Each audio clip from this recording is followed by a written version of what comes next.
นัดทำอิฐเนาะในรอบ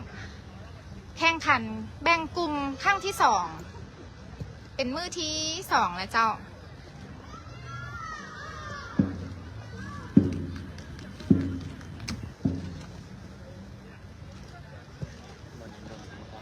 น้องๆจิ๋วพริกขี้หนูของพวกเขานี่ยังแพงหลายเลยเนาะเขาจะนับว่าฝากดีวะเอาวันนี้กรรมการชวนพวกเพิ่นใจสู้หลาย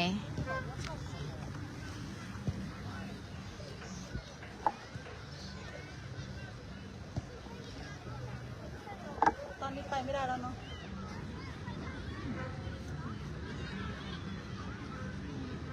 เชียงฟาน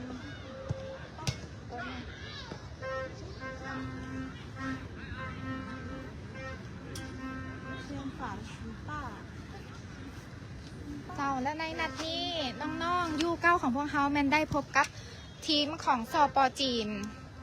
ชื่อว่าทีมเชียนฟันเนาะอ่านยากหน่อยหนึ่งซื้อเพิ่นซึ่งว่าเป็นทีมแข่งอีกทีมหนึ่งก็ว่าได้ สังเกตเบิ้งอันนาผู้เข้าแข่งขันของทีมเขาเจ้ามีแต่ผู้ใหญ่ๆเนาะใหญ่กันเท้าหลายอยู่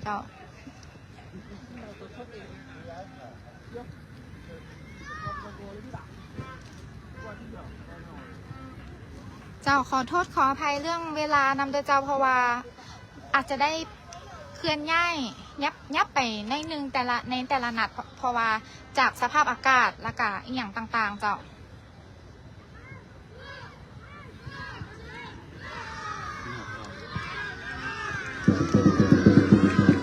คนกะหักก็เศร้าเนาะส่วนน้อยเด้อโอเคจะได้ให้โค้ชเฮาภาคในการแข่งขันเบื้องต้นแล้วเนาะนัดแรกกำลังจะเริ่มขึ้นเจ้าโซโซ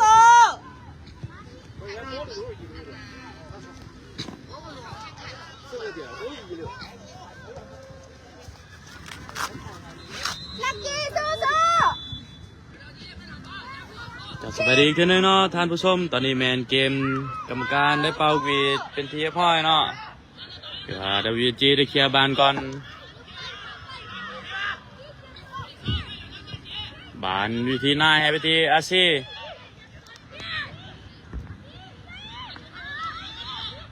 บานอยู่ที่พิษไหลมาที่นายเปลี่ยนคางมาที่ฟรี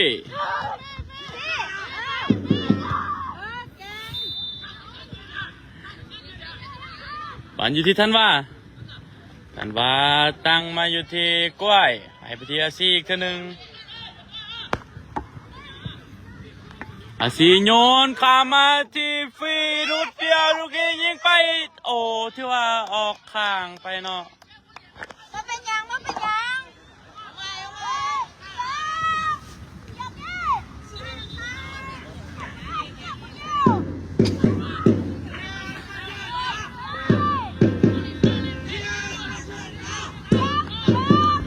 บานเป็นลูกตั้งเตะของทีมจากจีนเนาะ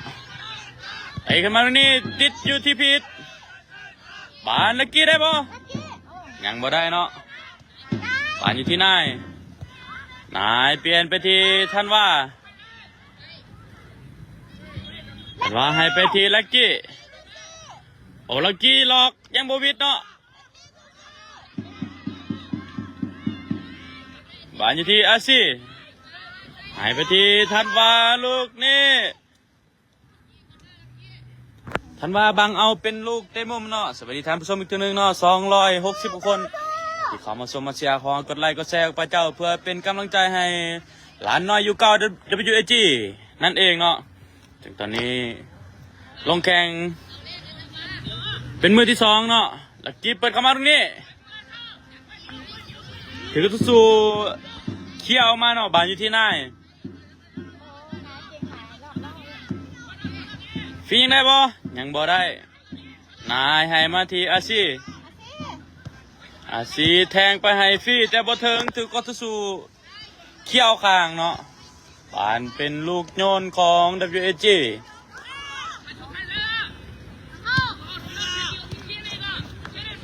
มาอยู่ที่นายไปที่กล้วย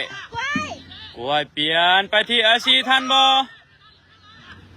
ยังพอทันเนาะจะตำป้ายถือว่ามูทรงแห้งเกินไปเนาะ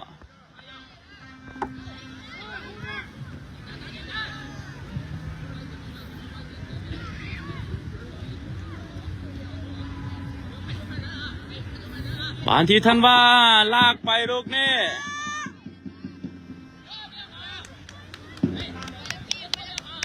ถึกสกัดออกทั้งหลังเนาะถือว่าเป็นบานเตะมุมลินชันเนาะให้มาที่ลักกี้ขึ้นมาที่อาซียิงไปลูกนี่โอ้ถือว่าบานฟี่ยิงลูกนี่โอ้เข้ามือพวงซาประตูเนาะ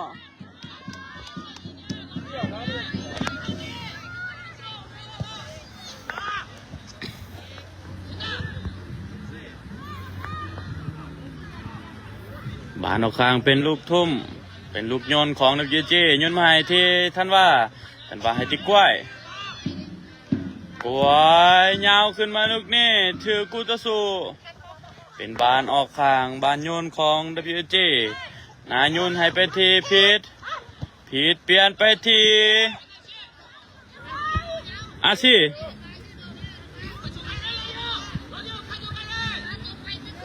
บานอยู่ที่ท่านว่า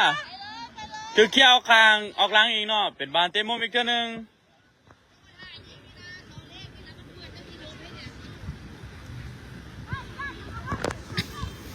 บานเป็นลูกเตะมุมของ WG โดยลักกี้เนาะกับตันทีมอายุน้อยกว่าหมู่เพียงแต่7 ปีเท่านั้นเป็นคนเปิดเข้ามาลูกนี่ยังบูวิดเนาะถือเขี้ยวออกมานะยังจับมันได้บานอยู่ที่ลักกี้อีกเท่านึงลักกี้ลอกวิดบ่ลอกวิดหนึ่งล้มไปกรรมการว่าเป็นบานออกหลังไปเนาะ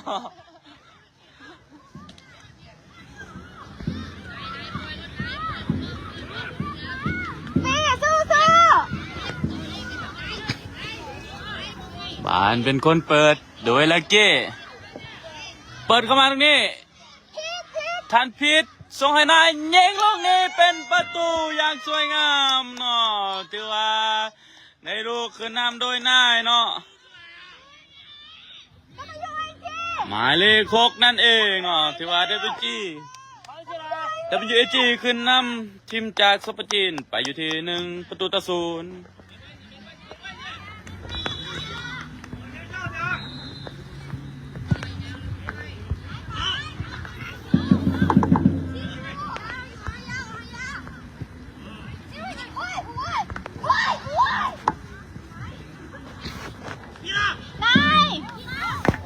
มาอยู่ที่พิษลองตรงนี้มาอยู่ที่นัมเบอร์7ลั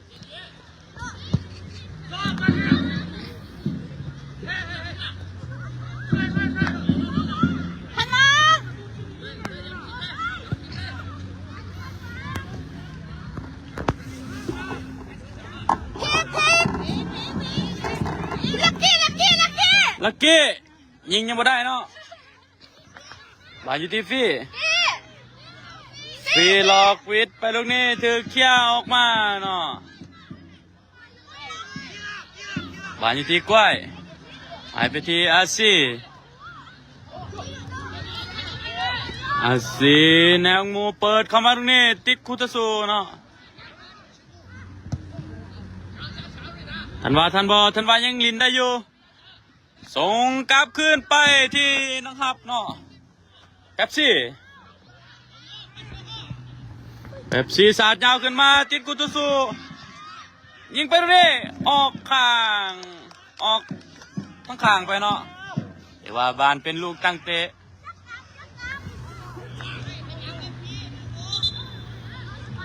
กรรมการว่าต้องให้บานนิ่งๆกันเนาะ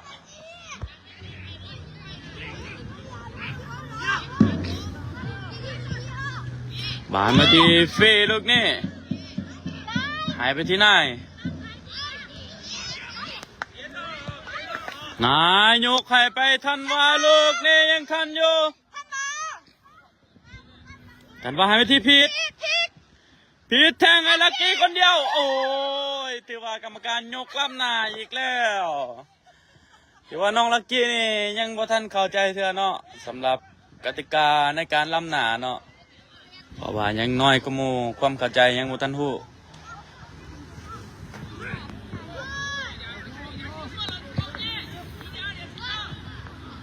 เปิดยาวขึ้นไปเป็นจุดไปฮอดนะครับเนาะฮอดเป๊ปซี่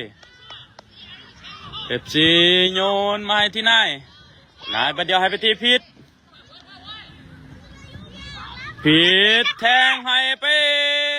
ลักกี้ถือว่าล้ำหน้าอีกเทื่อหนึ่ง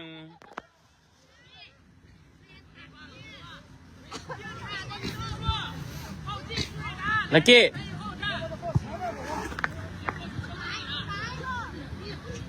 เอิ้นบอกน้องมันก็ได้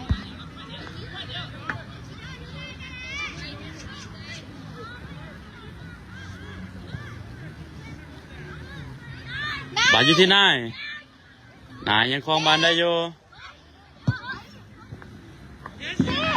บาลอยู่ที่ฟีเปลี่ยนไปยังโมวิดเนาะคู่ต่อสู้ลูกนี้กวยยังได้อยู่กรรมการเป่าเป็นบานฟาวล์ ลักกี้สู้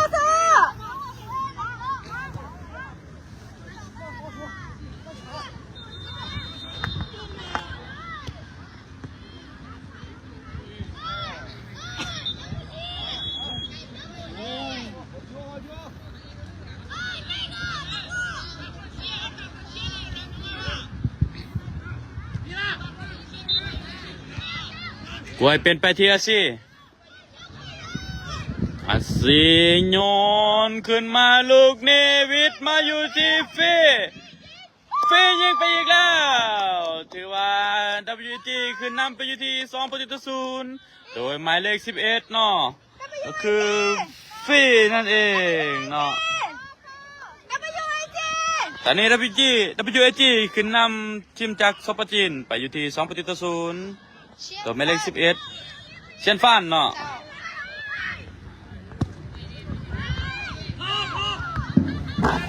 ผ่านข้อมือผู้รักษาประตูเป๊ปซี่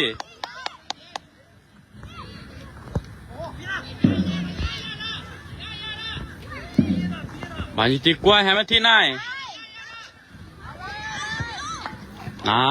แทงไปให้ฟรีตรงนี้โอ้เลิกเกินไปเนาะ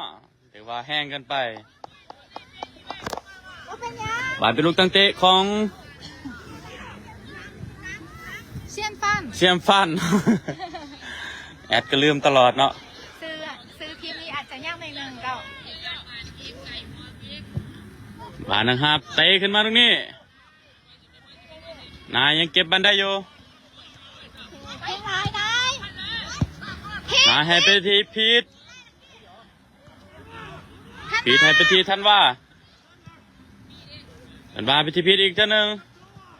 ไหลให้ไปทีฟรีตรงนี้พานะเป็นลักกี้ยังบ่ฮอดนะถึกกองหลังสกัดออกด้านหลังไป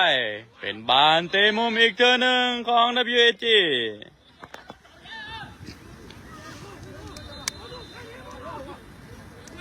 ลักกี้ยิงเลยลักกี้ยิงเขาโลดลักกี้สู้บานลักกี้เปิดเข้าไปตรงนี้โอ้ออกหลังไปเลยเนาะตะแพงเหมือนบอกเพิ่นเคยเห็นได้เลยยิงเขาเลย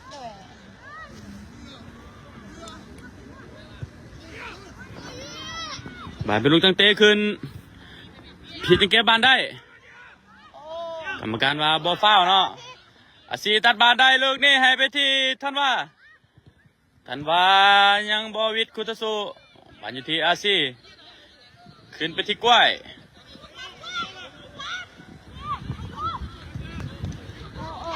ถึงมืออาจารย์เด็กน้อยบ่ฮู้เนาะเอิ้นอาจารย์ว่าซั่นโอ้ถือว่าลูกนี้ยิงเข้าไปแล้วความผิดพลาดเนาะแต่ก็บ่เป็นหยังเนาะถือว่าจีนยิงขึ้นมานำอยู่ที่2-1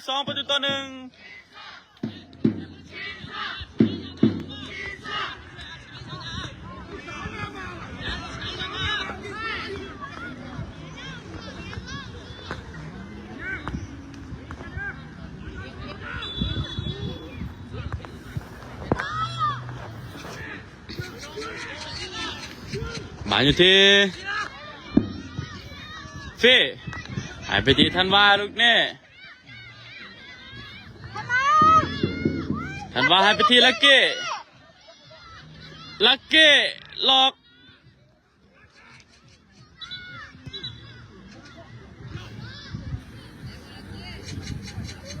ลักกี้ถึกเต้นนิดนึงแต่ว่ายังลินได้เนาะ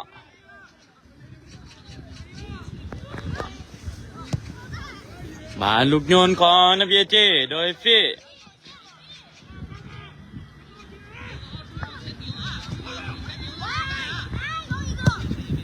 เปิดเข้าไปลูกนี้โอ้บอถึกบ้านเนาะที่ว่ากรรมการว่าเป็นลูกตั้งเตะเนาะ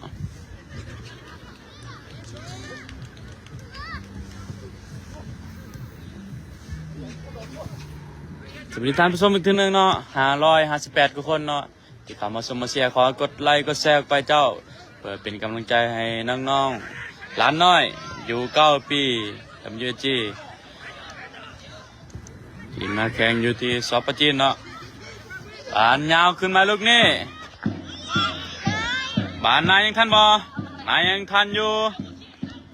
นายแฮมมาที่ฟี่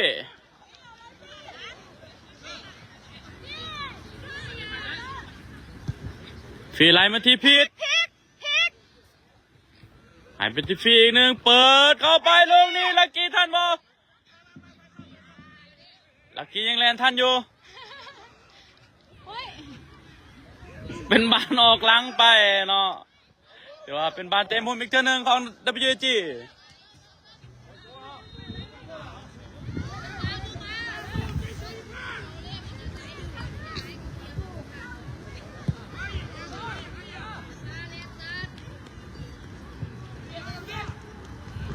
โอ้เกือบเป็นประตูเนาะ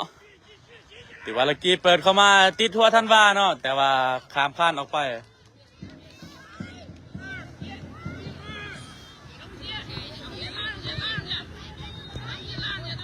บานเป็นลูกเตะขึ้น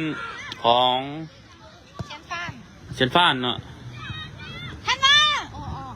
เป็นบานออกข้างบานยนต์ของเชนฟานกรรมการเป่าจบครึ่งเวลาทำอิฐเนาะแหลมยูเอจีขึ้นนำเชนฟานไปอยู่ที่2-1เข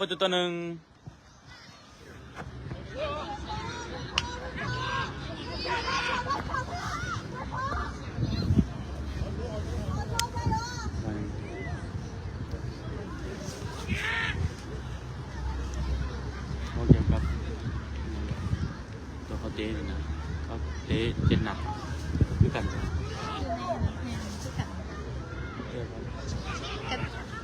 ข้อมูลอยู่เนี่ย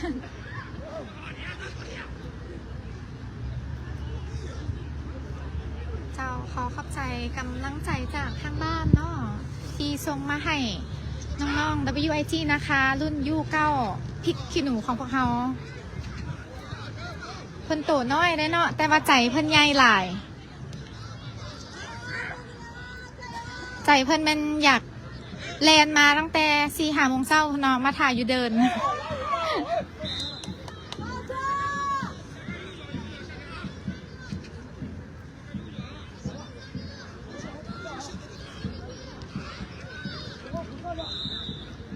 อีกจะหน่อยมารับชมการแข่งขันในนัดบ่แม่นนัดเนาะ ขอโทษหลายๆ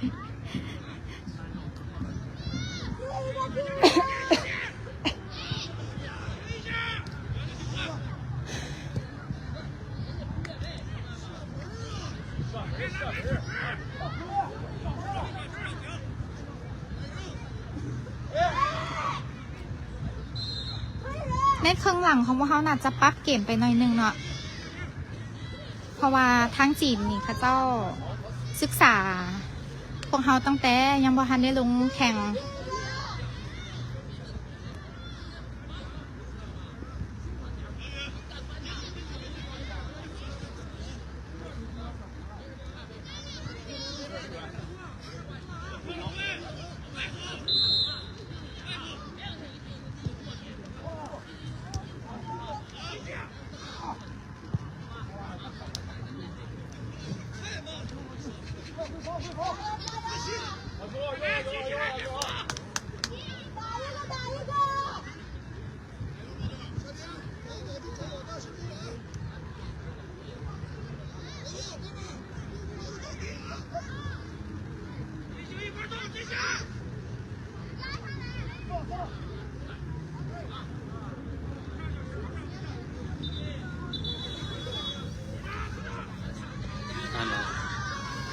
เครื่องหลังกำลังจะเริ่มขึ้นแล้วเจ้า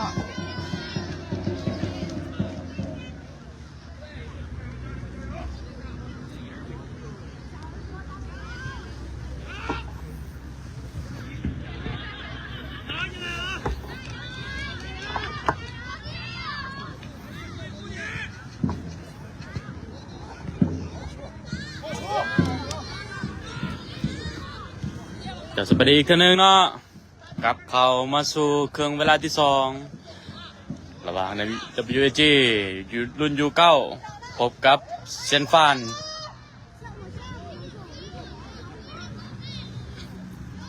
WAG มีการเปลี่ยนตัวผู้เล่นเนาะเอาลักกี้ออกเอามังกรเขามาลินแทนหมายเลข13 เอ็มบัปเป้เข้ามาแล้ว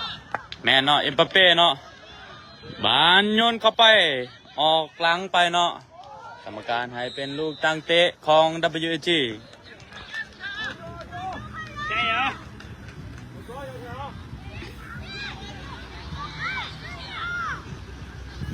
บานให้ไปที่นาย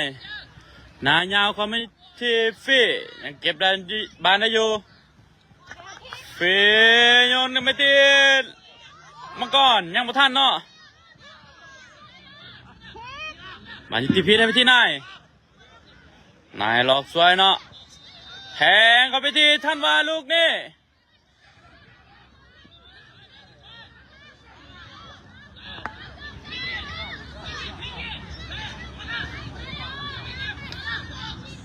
บานอยู่ที่นายถึงสกัดออกด้านข้างเนาะเป็นบานโยนของ WG อีกทีหนึ่ง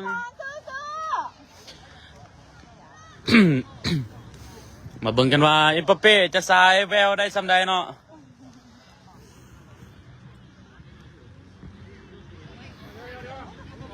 สภาพบรรยากาศตอนนี้แม่นแดดออกเนาะเดี๋ยวว่าบรรยากาศเปลี่ยนตลอดเนาะเบิดฝนตกเบิดแดดออกปานมันอยู่ที่ท่านว่าถือกุศลสูญาติได้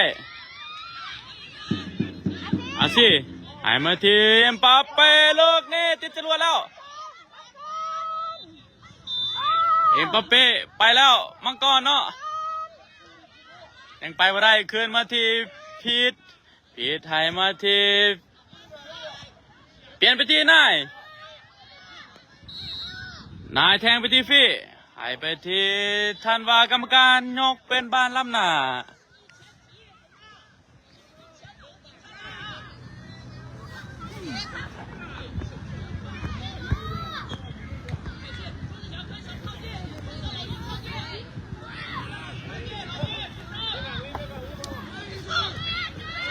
บานอยู่ที่นายหายไปที่ท่านว่าหายมาที่ฟี่บานที่ฟี่หายมาที่ท่านว่าอีกทีหนึ่งไหลมาที่กล้วย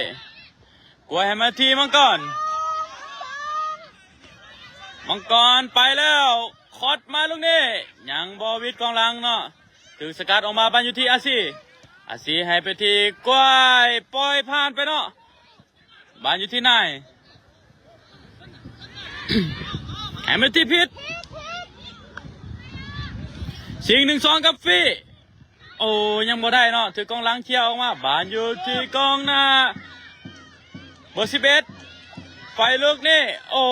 ถือว่าสกัดออกข้างเนาะ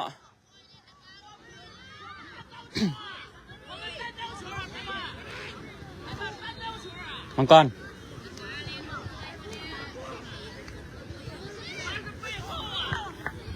รลงไปลูกจับคนลงไปจับคนมันนะใจเดียว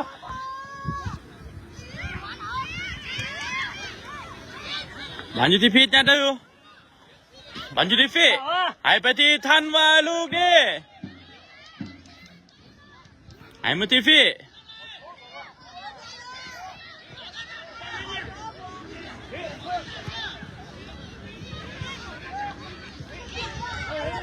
โอ้บันกระพอดมังกรเนาะแต่ว่าถือกุตสูสกัดออกด้านข้าง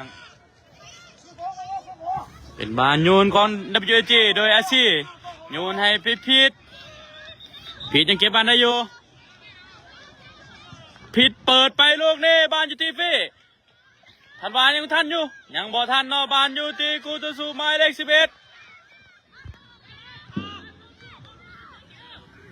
หายไปที่เป๊ปซี่ยาวขึ้นมาฟรีบานลงอย่างสวยงามเนาะ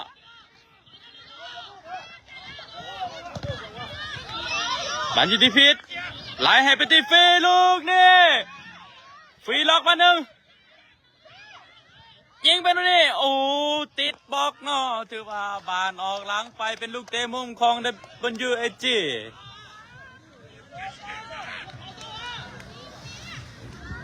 มาลุ้นกันว่า WG อยู่เก้าเฮาจะสามารถยิงประตูคืนนี้หรือว่าเปิดเข้ามาลูกนี่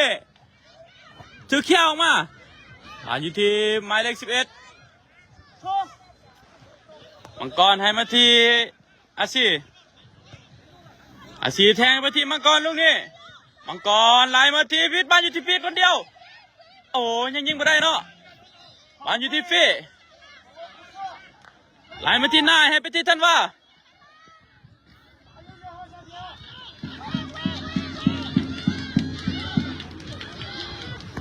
เป็นบานออกข้างเนาะ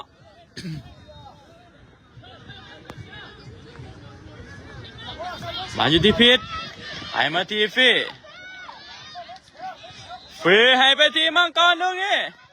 มังกรไหลไปที่ทันบาทยิงเป็นประตูถือว่าWGขึ้นนำไปแล้วอยู่ที่3 ประตูต่อ 1เนาะ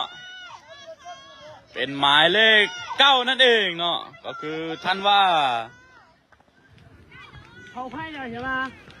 เขาไพ่เนี่ย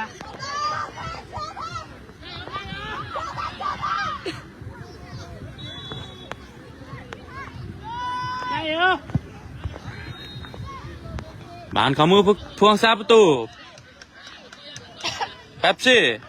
สาดยาวขึ้นไปแฮทีท่านว่า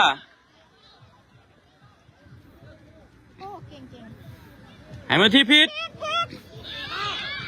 หลอกวิทย์2คนแทงไปนู่นนี่ยังมูวิทย์กุตสุบานกล้วยยังเก็บบันได้อยู่กล้วยให้มาที่อาซียาวให้มามังกรโอ้เป็นบานออกไปแล้วเนาะ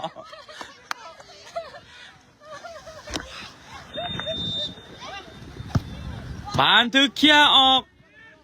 ด้านข้างเนาะเป็นบานโยนของ WG สปริธานผสมอีกตัวหนึ่งเนาะตอนนี้แมนตั้งที่2แล้วเป็นเครื่องเวลาที่2 WG พบกับซันฟังเนาะเห็นบ่ เขาไพ่จริงนะ เซียมฟันซึ่ง WG นำไปแล้วอยู่ที่3 ประตูต่อ 1บานอยู่ที่หมายเลข11เบอร์สกาวยิงได้บ่ยังบ่ได้เนาะกรรมการให้เป็นบานตั้งเตะขึ้นของ WG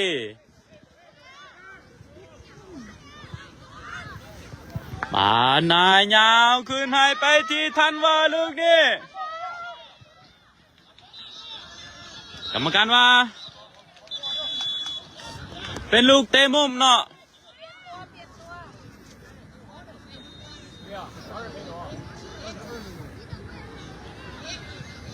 ทีมสปจีนมีการเป็นตัวผู้เล่นเนาะบานในลูกเตะมุมโดยท่านว่าเปิดเข้ามาตรงนี้มังกรทันบ่มังกรยังทันอยู่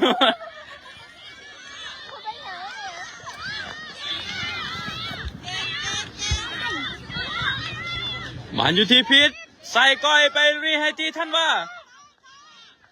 บานอยู่ที่ฟียังเป็นนี่โอ้ข้ามคานไปเนาะ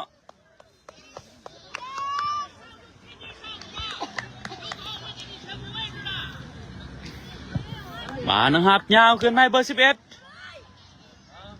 จับบานถือว่าออกข้างไปเนาะบานอยู่ที่อาซีอินชันเปลี่ยนมาที่กล้วยให้ไปที่เป๊ปซี่ให้ไปที่นาย นายยังได้อยู่ให้พิธีกล้วยนายอีกเท่านึงนายยาวขึ้นมาถือสกัดออกด้านข้างเนาะเป็นบานโยนของ WG อีกเท่านึง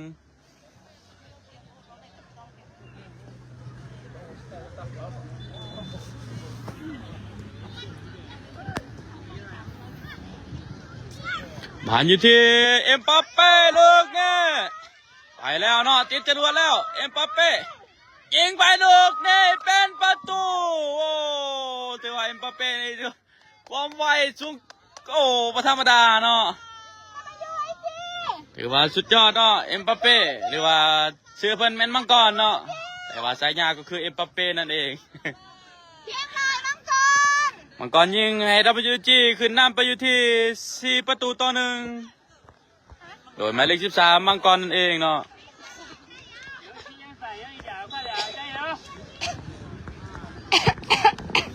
แข่งจบแอดมินได้กินยาแล้ว บานอยู่ที่มังกรอีกตัวหนึ่ง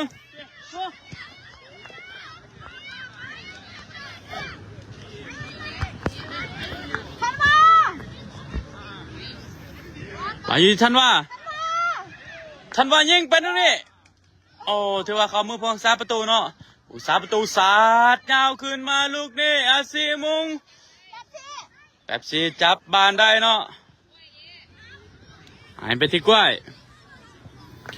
ให้มาที่พีทยังเก็บบานได้อยู่โอ้หายมาที่อาซีสาดยาวขึ้นมาให้ที่ฟีลูกนี่ฟีให้มาที่มังกรรอลูกนี่สวยเนาะโอ้กรรมการโวฟ้าเนาะโอ้ขอโทษเจ้า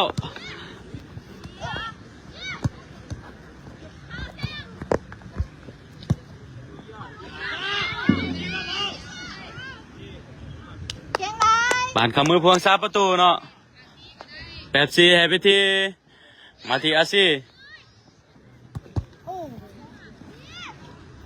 บานยังบออกเนาะ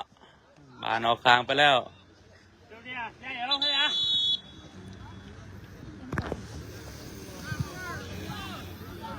ทีมจากซอปจินมีการเปลี่ยนโตผลินเนาะ3 คนเนาะทั้งเท่ากับสิเปลี่ยน ทางเราก็จะเปลี่ยนเช่นเดียวกันเนาะซึ่งจะเอาจะแบ่งเนาะลงมาเล่น โอ้พริกขี้หนูของพวกเขาลงครบแล้วเนาะแบบนี้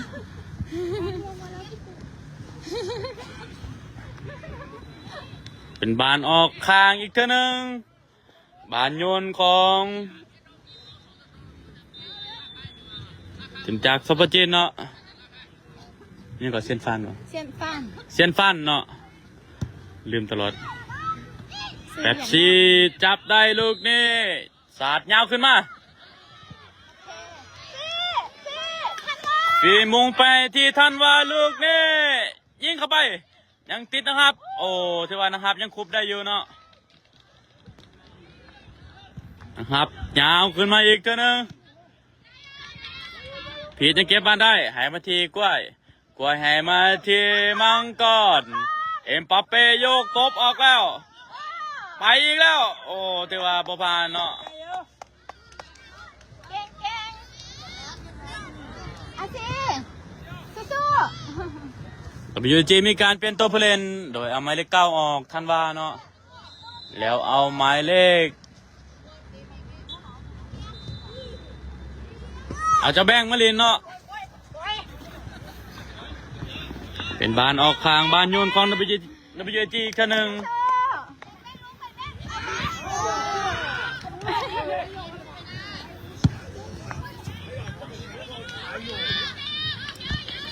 เดือดตา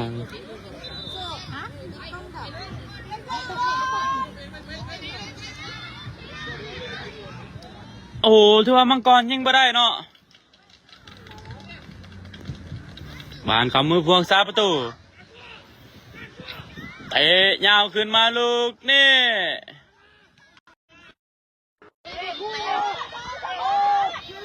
มังกรยิงไปตรงนี้โอ้ถือว่าออกหลังไปเนาะ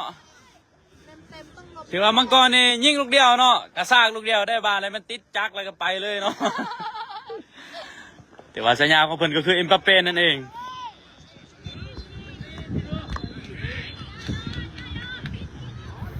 บานนะครับเปิดขึ้นมา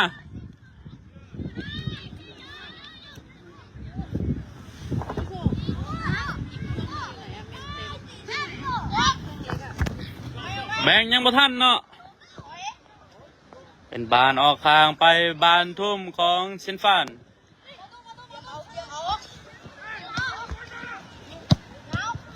มาอยู่ที่ผิดแทงไปที่มังกรตัดไปลูกเด้จะต่อกับโกนโอ้จะลากกับโกนเลยเนาะลมปังงางอยู่ในโกนโอ้กรรมการเป็นประตูไปแล้วเนาะแต่ว่ากรรมกรไปล้มมังกรไปล้มอยู่ในโกนเนาะโอ้ขอโทษขออภัยเจ้าพลาดผิดตอนนี้แมน WG ขึ้นนำไปอยู่ที่5-1แล้วเขา โอ้เก่งไหนจะไปอยู่ไอซีนะเขา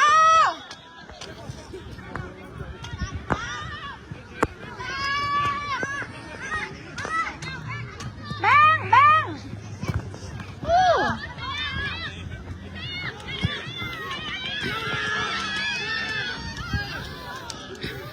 FC จับได้ยาวขึ้นไป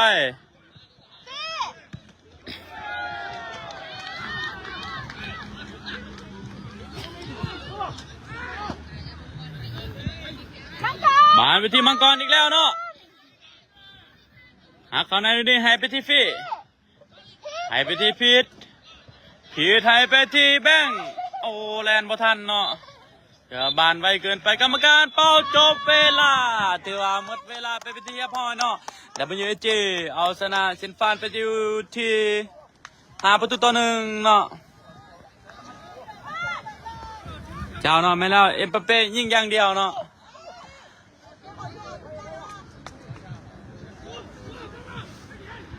ตอนก่อนจะออกมาหลังจากเพิ่นกินข้าวเมื่อกี้นี้เพิ่นได้เว้าอยู่นะว่ามื้อนี้เพิ่นพกความมั่นใจมาเกินห้อย อันนี้แมนเอ็มบัปเป้เว้าเนาะ แม่นมังกร มังกร เฮา เมื่อกี้ภาคพิษจักสิภาคกรรมการจักสิภาคกรรมกรเนาะ เจ้าเนาะ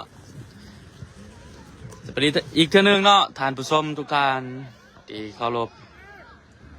ตอนนี้แมนเกมได้จบลงไปเป็นที่เรียบร้อยแล้วเนาะถือว่า WG รุ่นจิ๋วของเฮาอายุบ่เกิน9 ปีเป็นรุ่นสืบทอดรุ่นอ้ายของ U11 และ U13 นั่นเองเนาะได้เอาชนะไปอยู่ที่5-1ถือว่าเป็นแมตช์ในรอบแบ่งกลุ่มที่2เนาะ เจ้าเดี๋ยวเปิดให้เบิ่งเนาะ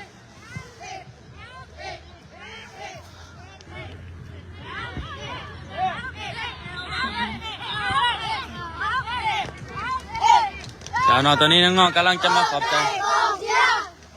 โอเค คุ้งเด้อ